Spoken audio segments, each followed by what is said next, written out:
你有没有遇过这种人？聊着聊着，你本来什么都不想说，结果一不小心就把秘密全交代了。阿俊跟一个新人吃饭，结果只聊了20分钟，那个新人就知道他最近被老板骂，感情不顺，甚至打算换工作。你猜新人怎么做到的？你以为自己很会藏秘密，其实只要几句话就能让你把最深的心事说光光，而对方全程几乎没讲话，却让你说的比平常多3倍。这不是魔术，而是一种心理暗招。你可能以为自己平时很谨慎，说话很克制，甚至刻意隐藏了很多心事，可偏偏有些人只要和你短短聊几分钟，就能把你的情绪、你的思维模式，甚至你生命里的重要经历，一点一点拼凑出来。他们不需要咄咄逼人，也不会直接问敏感问题，相反，他们语气轻松，笑容可亲，让你误以为只是随意聊天。可就在你放松警戒的同时，对话已经悄悄进入了他们的节奏。这种人不靠一连串的提问来套话，而是利用一个心理习惯。人总是想纠正错误，总是想证明自己。举个例子，他可能故意叫错你同事的名字，或把一件事的细节说反。你听了，第一反应就是纠正他。你认为自己只是在帮他厘清，但事实上，真正的陷阱就在你忍不住开口的那一刻。当你开始纠正，就等于自己打开了话匣子，而为了让对方更正确，你会补充更多细节。久而久之，你说出的讯息已经远比你原本打算透露的还多。例如，有一次你和同事闲聊，对方说：“你不是在王经理的部门上班吗？”你一愣，立刻纠正的说：“不是啦，我在刘经理那边。”然后怕他混淆，还补充说：“我们部门最近刚换过主管，其实人事调动还挺大的等等话题。”你以为自己只是在澄清，但实际上对方已经拿到了比名字更值钱的资讯。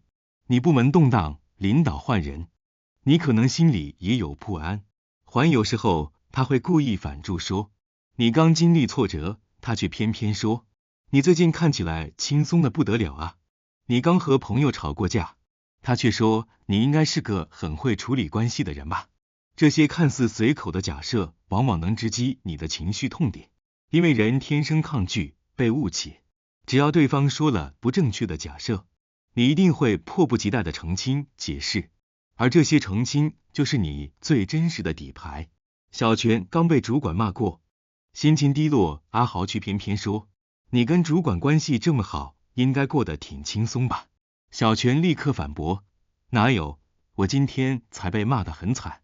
本来小泉根本不想提这件事，却因为阿豪一句不正确的假设，小泉把自己被骂的真实情况全交代了一遍，让阿豪知道。有些人则换一种方式，不说错，也不反话，而是先讲一些情绪性的事，生活里的小挫折，工作里的无力感，甚至童年的阴影。他们说的轻描淡写，既不夸张，也不太深入，就刚好到达能引起共鸣的程度。而你听到这些，会觉得原来有人敢说真心话啊，于是心房一放，你也开始倾诉，甚至比对方说的还多。但你没注意到，他们的分享从来都点到为止，真正暴露的是你自己。他可能叹口气说，有时候觉得工作努力很久，还是没加薪升迁，真的挺累的。你听了心里一震，觉得哇，他也有这种感觉，终于有人懂了。于是你开始打开心扉，分享自己工作里的无力感，甚至说到家庭压力。但你没注意到，对方说的其实很浅，只是点到为止。真正掏心掏肺的是你。高明的人甚至不用讲自己，只要丢一个八卦，听说某某人离职了，听说谁和伴侣分手了，你一听立刻有兴趣，接着补充，对呀，我一听说他们分手还大吵一架，我觉得是某某人的错。然后你以为只是闲聊，其实你的语气、用词、角度全都在透露你的价值观与立场。换句话说，对方并不是在搜集别人的八卦，而是在搜集你怎么看待八卦。而这种态度与判断模式，往往比消息本身更值钱。阿胜随口说，听说小李要跳槽了，小珍立刻接话，对呀，我也听说了。其实小李早就对这里不满，我觉得他做的挺对的。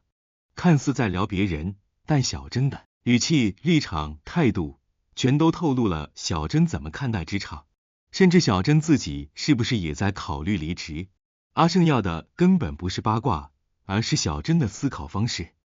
更厉害的手法叫做沉默。当你说到一半，对方只是微微点头，不否定也不肯定，你就会觉得是不是我没讲清楚，是不是还要补充？于是你说的越来越多，直到把所有细节都交代前进。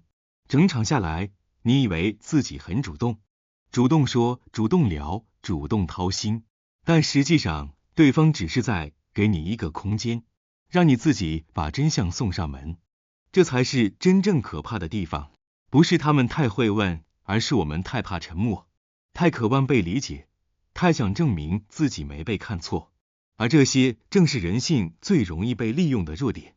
回顾这些场景，你会发现，对方没有强迫你，也没有逼问你，他们只是用错误反话八卦。沉默，甚至一个叹息，就让你自己打开了话匣子。你以为自己很主动，但真正被掌控的是整场对话的方向。这不是他太会说，而是我们太想被理解，太怕被误解，太抗拒沉默。而这些正是最容易被利用的心理弱点。那我们该怎么避免掉进这些心理陷阱呢？